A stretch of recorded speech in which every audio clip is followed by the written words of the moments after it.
Quinta ao Vivo.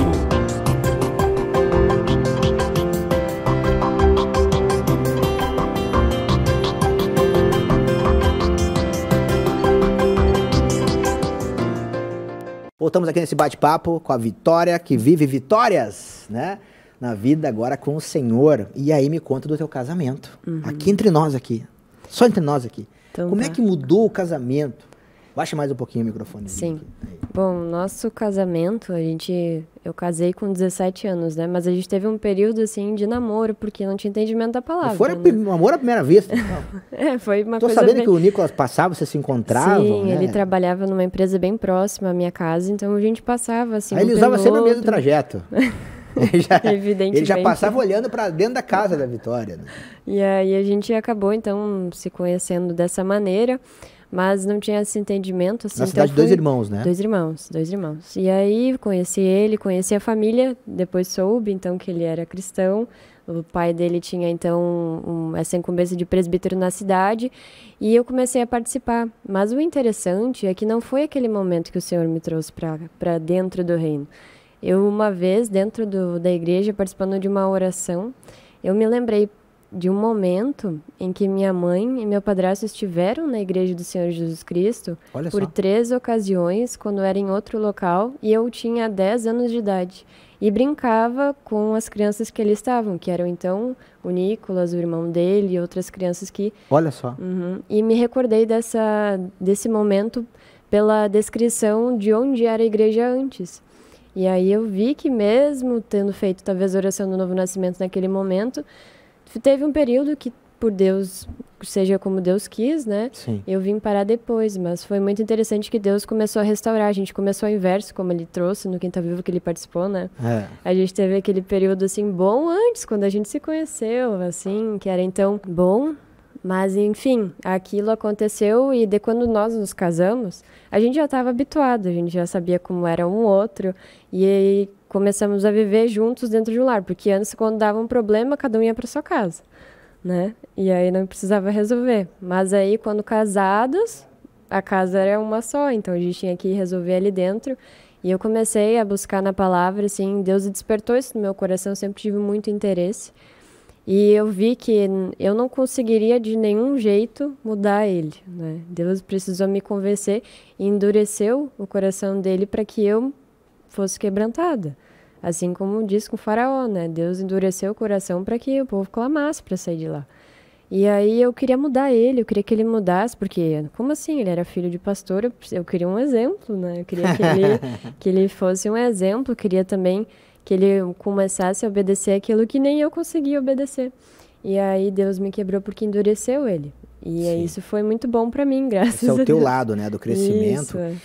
E assim, Vitória, tem muita gente que está acompanhando aqui, né, que tem essa expectativa de olhar para o próximo e ver e querer que o outro mude, né? O próximo, ele que mude, né? Mas Deus, o que Deus fala sobre o próximo? Né? Não, eu quero que o próximo mude? Não, ele disse, ama teu próximo. Ama teu próximo como a ti mesmo. Né? E aí vem a questão de a gente ter essa reflexão hoje aqui, desse entendimento, que talvez você que está em casa está passando por isso, né? Ou conhece alguém, né? E em parte todos nós estamos, né? De que nós precisamos despertar que Deus está trabalhando em nós. E isso tu teve. Né? Tive, depois de um tempo, assim. Depois de um tempo, Sim. e se alimentando, né? Quando você começa a se alimentar, né? Começa a ver, e aí começa a receber a libertação. Né? Então fala um pouquinho da questão da mesa, né? Sim. E da necessidade de estar conectado, porque senão a gente entra na justiça própria e aí fecha o pau e já tinha se separado. Exatamente. É o que o mundo diz, né? Te separa. Sim, e foi pela Escola do Reino. A Escola do Reino foi quando eu iniciei. Eu lembro, assim, que eu não conseguia nem discernir muito bem o falar, assim, porque para mim era muita novidade. Então, o que eu fazia? As anotações que eu fazia no meu caderno era do próprio versículo, eu copiava o versículo dentro do caderno, porque eu não tinha, assim, ainda o entendimento de pegar e fazer um resumo daquilo que tinha sido dito. O que tocou, né? Isso. O que tu sentiu. Mas eu percebi que a palavra me alimentou dessa forma, porque aí eu lia, relia, e escutava, acompanhava, não peguei todas no ao vivo, tive que vir lá de trás para começar de novo. E isso é importante, porque a gente vê a pessoa assim, e até nós mesmos, né? A gente pensa, bom, mas essa pessoa sempre no mesmo erro, sempre no mesmo erro. Mas se ela permanece na palavra, Deus vai uma hora iluminar. Uhum. Porque assim aconteceu comigo em muitos aspectos. Isso é importante, hein? E ainda precisa acontecer, né? Em muitas áreas. Mas eu não posso desistir de incentivar aquela pessoa a estar na palavra, nem de eu mesma abandonar a palavra por não ver mudanças que eu desejaria ter. Mas entender que é Deus quem faz aquilo. Eu só preciso perseverar, né? Tá ali sempre buscando, e uma hora vai acontecer. Porque a gente não vê o botão da rosa abrir, né? A gente só vê ele aberto. Ela abre, né? A gente sabe que ela abre, né? Agora a gente não consegue ver o dia nem a hora, né? E nem sabe, né? E assim está escrito. Bom, então hoje como está o teu casamento? Hoje é bem diferente. A gente vive pelo princípio do que Deus diz. Não é perfeito, nós não vamos alcançar a perfeição, mas o mais importante é reconhecer, né, o nosso pecado. Porque a gente muitas vezes fala coisas que não deve, mas tem o princípio do perdão para conserto, né? Às vezes a gente pensa diferente, mas a gente vem para a palavra e vai ter um pensamento só. Então, tudo é sempre uma questão de ajustamento diário naquilo que Deus traz. Mas mudou muito porque a gente começou a buscar em Deus aquilo que a gente queria um do outro, né? E isso que nos deu um fortalecimento, porque às vezes a cura interior, eu queria curar com o Nicolas, por exemplo, né? Mas não é possível isso. Então eu tive que buscar em Deus a cura para poder dar, porque eu nunca ia conseguir dar sem receber cura, né? E assim Deus faz. Então a cura interior foi um processo que continuamente está acontecendo e que precisa acontecer e que Deus vai fazer para que a gente possa ser ali doador e não querer ser receptivo, né? Porque para ser receptivo a gente já recebeu de Deus tudo. O que mais eu quero receber do outro, né? Esse ponto é fundamental, né? A gente poder refletir, né, de que melhor é dar do que receber, né? Porque a gente já aprendeu, a gente foi adestrado que a gente tem que receber e reter, né? Obviamente, né, que as trevas, né, Satanás, ele não quer que a gente faça e siga os princípios de Deus, né? Então, ele nos ensinou, nos adestrou aí com a vida, né, no mundo, de como, na verdade, como a gente não devia fazer, né? A gente aprendeu o que não devia fazer, mas a gente aprendeu, né? Aprendeu errado, né? A gente aprendeu segundo os preceitos do mundo, né? Segundo a vontade do maligno, né? E segundo a vontade de Deus, né, os preceitos do Senhor, né, a gente vê assim que a gente cresce e desenvolve pela fé, né? E nesse tempo em que você estava... tem mais uns minutinhos aí esse bloco, Matheus? Tem 7. Então vamos lá. Nesse tempo, né, em que você estava ali, né, se voltando, né, para Deus em meio, né, às tribulações, né? Como é que foi para tu ter força, né? Esse é o ponto também que pega em muitos. Eu não consigo, pastor. Eu não consigo, irmã. Irmão, né? Me conta. Não, perseverança contínua na palavra. Porque essa é a fonte, né, de toda a tua abertura. E outro ponto importante que eu creio assim, é que muitas vezes eu lavo pés, né? A gente precisa desses momentos com irmãos que já têm uma experiência maior. Então, tinha momentos assim que eu pensava, meu Deus, eu não aguento mais isso, né? E aí, Deus... Com quanto tempo de casado? A primeira vez que eu não aguentei mais, eu acho que com uns 8 meses. Aí, gente, aí, ó. Viu? Acontece até com os pombinhos, né? 8 meses de casada, a irmã já estava jogando a toalha.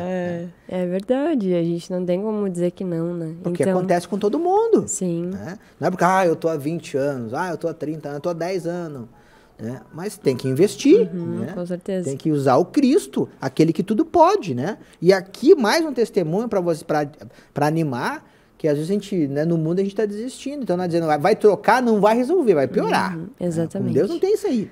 Porque daí se pega outro, depois de 9 meses, não aguenta mais também, né? É verdade. E o que é interessante é que quando a gente chega nesse ponto... Mas Cristo resolve. Sim, Jesus resolve tudo sempre, né? E esse ponto que a gente chega de cansaço é quando Deus está vencendo a gente. Então, são momentos... Nossa, isso é importante, né? É muito importante. Porque observar isso, né? É ver o outro lado de não, eu estou desistindo, tudo vai acabar. Mas é o momento que Deus está ganhando. Deus está, então, começando a poder aparecer, porque eu eu começo a me desarmar e chegar num ponto que eu consigo me humilhar, porque Deus me deu esse enfraquecimento naturalmente e espiritualmente.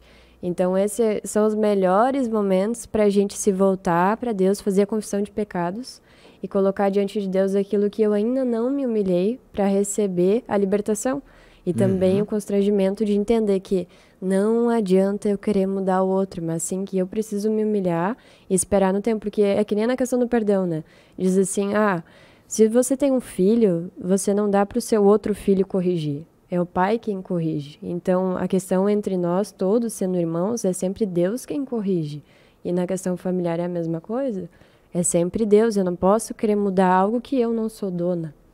E é só Deus quem pode fazer isso. Então, todas as vezes que eu chegava nesse momento assim, com o auxílio do lava-pés, assim, eu comecei a entender que era um momento... Sim, da troca de experiência. Isso, que era um momento, assim, que Deus estava avançando e, na verdade, não era o fim. E usando a início, palavra sempre. Sempre né? a palavra. Porque isso, lava-pé, é a gente compartilhar, buscar pessoas, né, na palavra, na visão, para buscar, segundo Deus, né, aquilo que elas usaram de ferramentas, né, para aplicar, para auxiliar, né, na palavra, para que Deus ali opere, porque cada caso é um caso, é muito íntimo isso, né? Mas direcionar, né, segundo os preceitos, é muito importante isso, e falta muito isso na igreja. Eu vejo que tem muito conselho, né? A gente tem muito conselho humano, eu acho isso, eu acho aquilo, eu fiz isso, eu fiz aquilo. E a gente precisa usar mais a palavra. O que Deus, qual palavra meditar? Eu acho que é isso também, Exatamente. Né? Foi, né, para ti isso, Sim, né? foi isso, porque a gente pensa assim, não, eu vou dar um conselho do que eu vivi, mas não é, né? Por exemplo, meu temperamento não é esse. Mas se fosse caso de temperamento, Deus tinha feito 4 Bíblias, uma para cada temperamento. Mas não fez porque... Passa a palavra e deixa. Porque a palavra, ela é para o ser criado que somos nós. Então, independente da tua situação, independente do teu temperamento, independente do que tu viveu quando tu era criança, independente daquilo que tu pensa que tu não vai conseguir ou vai conseguir, a palavra é única. Porque Deus é único. Então, da mesma forma, ele vai resolver. Os materiais da editora também foram lava-pés para mim, né? Sim. Que ali tem, assim, uma experiência de alguém que tirou da palavra princípios de uma forma bem mais rápida e comprimida para que eu pudesse aplicar. Esposa e modelação. Esposa e modelação lá é muito bem trazido. Os 5 pontos que o marido necessita e que a esposa necessita. Aí já é 90% do casamento. Exatamente. Mas que beleza, né? Maravilha. Esse segundo bloco, muito rico, né? E é isso aí. Vamos fazer um intervalinho, o papo tá só esquentando, já voltamos aqui com a vitória do Novos do Reino no Quinta ao Vivo, cheia de vitórias aí. Ô, glória!